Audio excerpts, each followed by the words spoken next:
Boa noite. Vereadora Eva Valéria Lorenzato representa o Poder Legislativo na Conferência Nacional de Saúde. Vamos aprovar as propostas que irão para o Ministério da Saúde. São milhares de delegados, de lideranças de todo o nosso Brasil. Programa Passo Fundo Vai de Bici é reformulado e população terá acesso às novas bicicletas a partir da próxima semana. Para essa nova etapa do programa, nós teremos algumas novidades, entre elas a mudança das estações de alguns locais estratégicos. Então, nós teremos praticamente toda a extensão da Avenida Brasil contendo a possibilidade de estações, teremos 8 estações. E no segundo bloco vamos conhecer a história de Maria Leopoldina. O que a somatização dos problemas e a morte da imperatriz pode nos ensinar nos dias atuais. Tudo o que aconteceu em torno da morte tão precoce dela nos faz refletir sobre a nossa condição, de sujeitos saudáveis e o quanto saudáveis ou não, e o quanto a nossa saúde, na verdade, ela pode transcender a essa questão meramente física.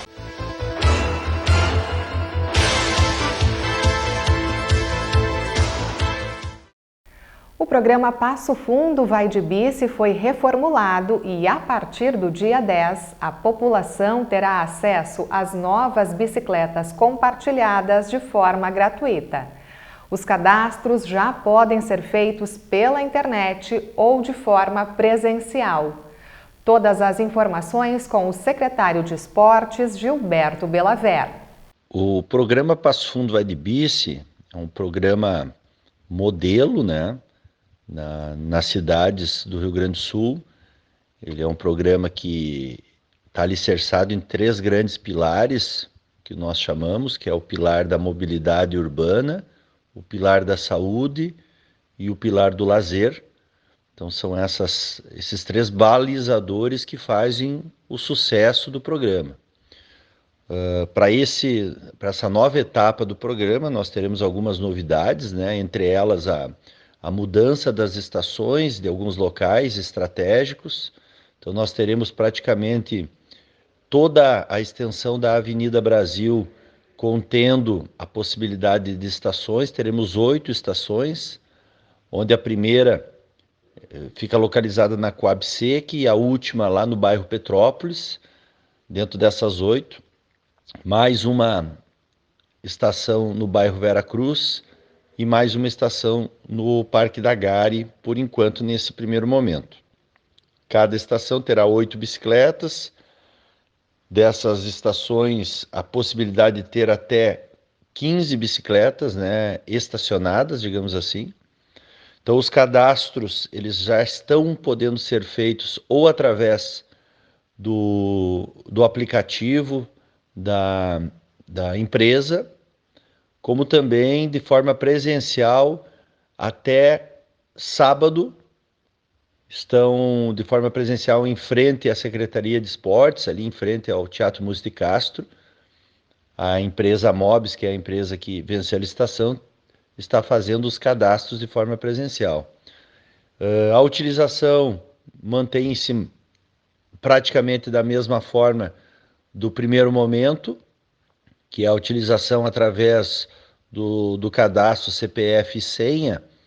Durante 2 horas, a comunidade pode utilizar, a pessoa pode utilizar durante 2 horas a bicicleta, E nesse tempo ela tem que entregar ou na estação de origem ou na estação que ficar melhor para a pessoa, e tem que ter durante 15 minutos de intervalo, aquele seu cadastro inoperante para poder utilizar novamente em outro momento. Dentre as novidades do projeto, nesse novo modelo, a gente pode destacar algumas. Uma delas é que as bicicletas elas têm chipagem, elas têm essa possibilidade então de rastreamento através da chipagem. As estações elas contam com alarme, então se alguém que não estiver cadastrado, que não tem a senha, tentar retirar a bicicleta, forçando essa situação, ela pode disparar um alarme, né, direto na central, onde vão ter as pessoas da empresa fazendo a verificação do acontecido. As bicicletas, ela conta com 3 marchas, isso é importante para a questão também de utilização, né, a melhoria da utilização, e também um banco um pouco mais largo para o conforto das pessoas, né, e uma espécie de buzina, né, dentro do guidão, no guidão, para que as pessoas possam também ter uma melhor comunicação aí enquanto mobilidade, né?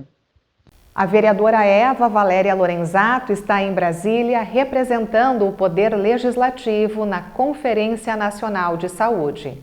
Ela destacou as principais pautas em um vídeo gravado para a TV Câmara. Passo Fundo presente na 17ª Conferência Nacional de Saúde. E eu, vereadora, com muito orgulho, represento a Câmara de Vereadores aqui. Vocês sabem que aconteceram as etapas, né, anteriores à Conferência Nacional, participei da Conferência Municipal, fui eleita delegada para a Conferência Estadual que aconteceu em Porto Alegre e agora, hoje, estamos aqui realizando os trabalhos em grupos, vamos aprovar as propostas que irão para o Ministério da Saúde. São milhares de delegados, de lideranças de todo o nosso Brasil. É um grande orgulho, porque daqui é que vão sair as definições de como serão trabalhadas a questão do orçamento do Sistema Único de Saúde, se vamos fortalecer o sistema, como que nós vamos trabalhar. Por exemplo, aqui discutimos a atenção básica à saúde, a saúde da comunidade LGBTQIA+, da população negra, das mulheres, o enfrentamento à violência contra as mulheres, né? E tantas doenças que estão atingindo aí a nossa população.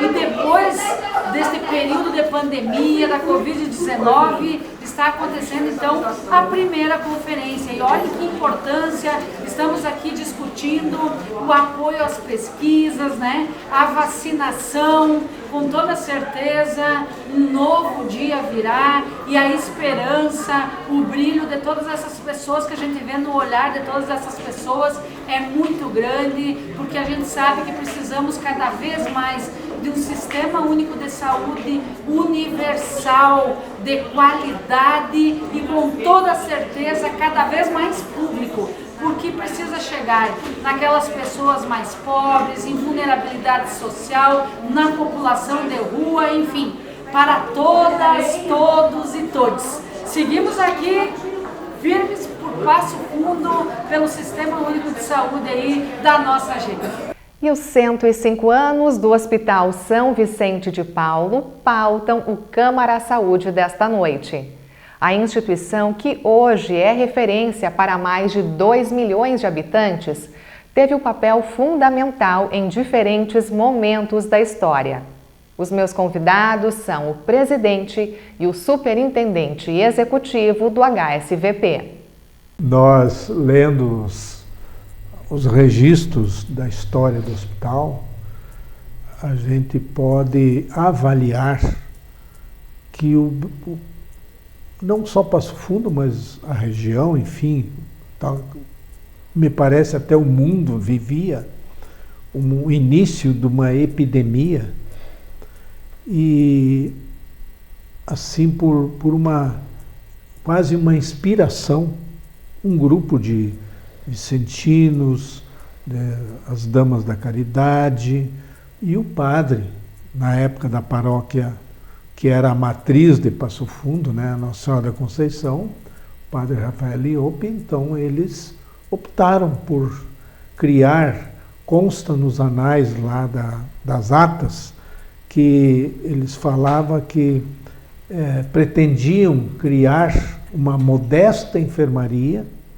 para acolher e cuidar das pessoas necessitadas, enfim, e dos indigentes. para tratar, cuidar e dar-lhe toda a assistência, inclusive moral, espiritual, enfim, afetiva, com todo esse cuidado.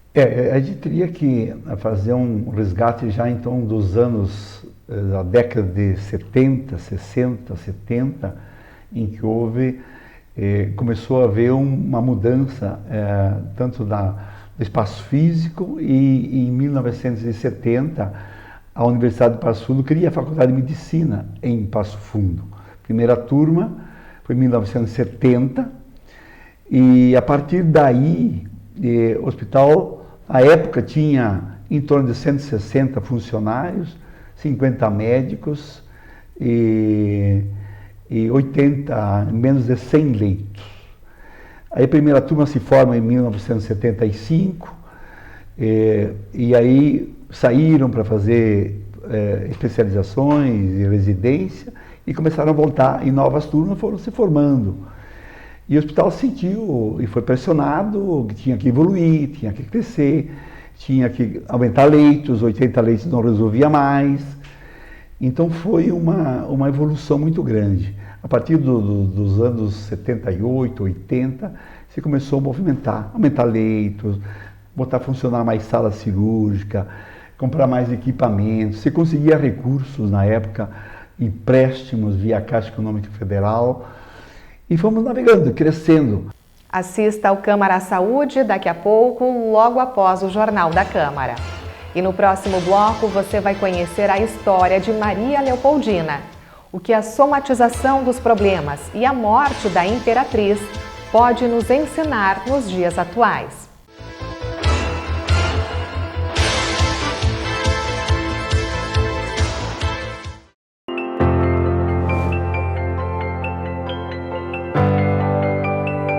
Visite o projeto Primaves na Bela Vista ou acesse o site e conheça a história completa do Primaves.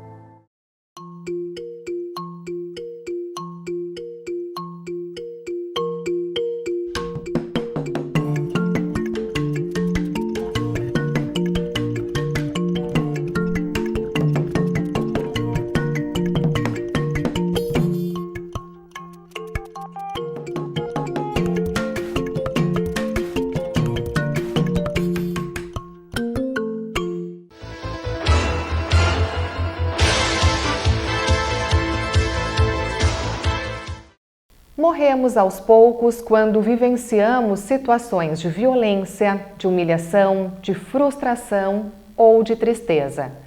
Neste segundo bloco do Jornal da Câmara, as idealizadoras do projeto Elas em Nós refletem sobre como a somatização dos problemas pode nos fazer adoecer. A personagem de hoje é a imperatriz Maria Leopoldina. Nasci em Viena em 22 de janeiro de 1797, a quinta filha do imperador Francisco II da Áustria, Carolina Josefa Leopoldina Francisca Fernanda de Habsburgo-Lorena, aquela que viria a se tornar imperatriz do Brasil. Leopoldina, como a conhecemos, cresceu em meio às guerras napoleônicas que obrigaram sua família a fugir de Viena mais de uma vez. Durante esse período turbulento, também ficou órfã de mãe. Apesar de todas essas dificuldades, recebeu uma educação primorosa, característica de sua família, onde todos os herdeiros, inclusive as mulheres, eram preparados para governar. Leopoldina falava vários idiomas e se apaixonou pelas ciências naturais, em especial pela mineralogia, interesse que cultivou ao longo de sua vida. Aos 19 anos, casou-se por procuração com Pedro, príncipe herdeiro de Portugal. Embora consciente de que seu casamento era fruto de um compromisso entre estados e de seu dever enquanto princesa, Leopoldina se interessou por Pedro de forma romântica.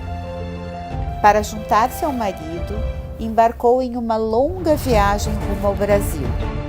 Aqui chegando, Encantou-se com a natureza exuberante, porém teve dificuldades com o calor e com a adaptação a uma cultura diferente, com poucas atividades culturais como ir ao teatro, à ópera ou bailar.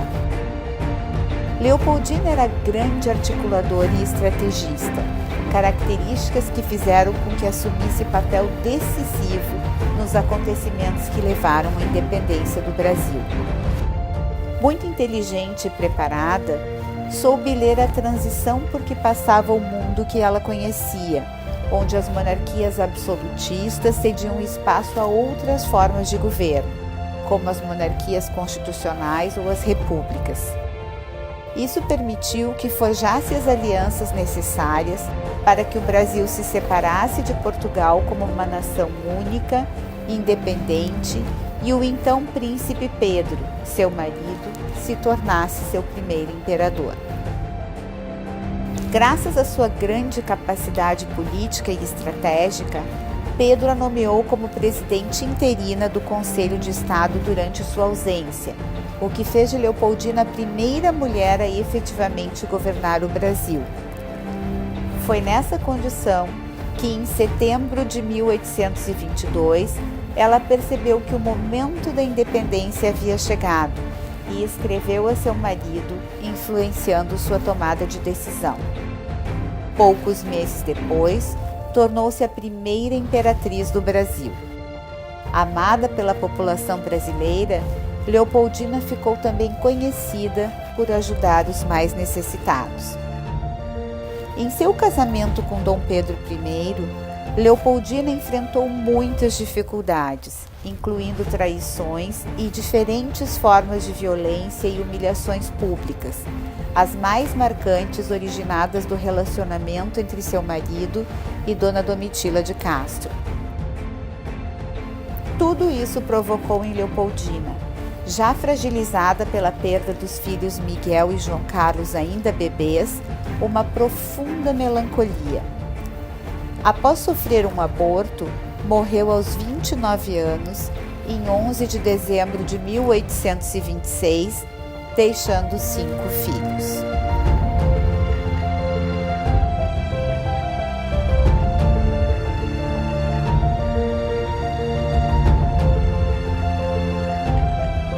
Tudo que aconteceu em torno da morte tão precoce dela nos faz refletir sobre a nossa condição, né, de sujeitos saudáveis e o quanto, saudáveis ou não, e o quanto a nossa saúde, na verdade, ela pode transcender a essa questão meramente física. A Leopoldina foi se entristecendo e foi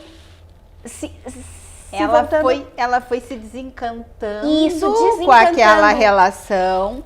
Depois ela teve uma dor que é imensa, que é a morte do filho, né? Do filho mais velho, pequenininho. E logo depois, embora não tenha sido imediato, né? Mas logo depois ele começou uma outra relação e que eu acho que ela esperou, porque ele sempre foi infiel, eu acho que ela esperou, né, que fosse também acabar, mas eu acho que a grande dor foi quando a Marquesa de Santos foi então colocada dentro do palácio. Ela era, se não me engano, a camarista da imperatriz, a dama mais importante, né, da corte. Eu acho que aí essa humilhação, essa exposição pública colocou em xeque o poder dela enquanto imperatriz, a imagem dela enquanto imperatriz. Por exemplo, a gente pega a psicanálise, a psicologia analítica. Todos esses autores, Freud e Jung, vão mostrar pra gente que a gente é uma totalidade, né? E que a gente não vive só pela esfera consciente, né? Que a gente tem esse inconsciente e que, na verdade, isso aqui é uma unidade, né? E que tem muitas coisas, isso aqui eu digo assim, a minha alma habita esse corpo e vice-versa, a gente é uma unidade. E essa unidade, onde há uma dor em algum lugar, se essa dor não é bem tratada, bem acolhida, bem compreendida, ela vai seguir falando com a gente. Até que ela seja ouvida ou até que a gente padeça. Inclusive que tem um estudo da Organização Mundial da Saúde que diz que 20% dos atendimentos primários, esse estudo foi feito em países como Estados Unidos, Japão, diz que 20% dos atendimentos primários são casos de somatização. Tu sabe que eu conheço esse estudo também, inclusive o Brasil está nesse estudo, a Índia, que é um país tido como com alto nível de desenvolvimento espiritual, também está dentro desses índices. Isso é muito interessante, né? Porque mostra bem essa relação, essa conexão, na verdade, que existe, porque nós não somos seres fragmentados, não, né? E eu acho que a história da Leopoldina, ela mostra muito isso pra gente, o quanto, quando a gente tem aquele energético da ação, como diz Piaget, né, que nos joga para a vida, que nos movimenta para a vida, que a gente tem um entusiasmo, e foi isso que fez ela vir tão contente, né, para o Brasil, ao encontro do seu amado Pedro e tal. E a gente vê, lendo a história dela, uma ascendente e uma descendente, né? Se ela, né, assim como muitas de nós, adoeceu também por infelicidade, né? O que é, na verdade, a felicidade? Sentir-se feliz. Sentir-se feliz ou sentir-se infeliz? O que é isso? Tu sabe que eu gosto muito do trabalho do Luc Ferry, que é um filósofo francês, que tu conhece bem. Eu gosto muito dele também. E ele tem um estudo muito interessante sobre felicidade. Ele fala de 7 elementos a partir de estudos dele, que ele diz que são bem importantes. O primeiro deles, eu comecei a sempre a relacionar, né, o que será que faltou para Leopoldina, o que falta para nós, né? E amar, sem amor, a vida, entenda você isso dentro do seu conceito, o que é amor, né? Não tem. Admirar, ser capaz de admirar, e admirar é um movimento que é de dentro para fora também, né? A gente pode se auto-admirar, mas não pode ser só auto-admiração, a gente tem que poder admirar o outro, né? Agir, a gente também tem que ser capaz de ser proativo, de agir, né? De emancipar-se, de criar um espaço de liberdade, né? De poder se criar como alguém que é dono de si de alguma forma, mesmo que a gente não seja completamente dono de si, mas tem alguma autonomia, né? A capacidade de criar, isso é fundamental. Fundamental, eu acho. Aí o espaço criativo dentro da gente, eu acho que e tu permitir ao outro que crie, né? Eu acho que... Exatamente. E os últimos 2 As dele é ampliar os horizontes. E aprender. E aprender.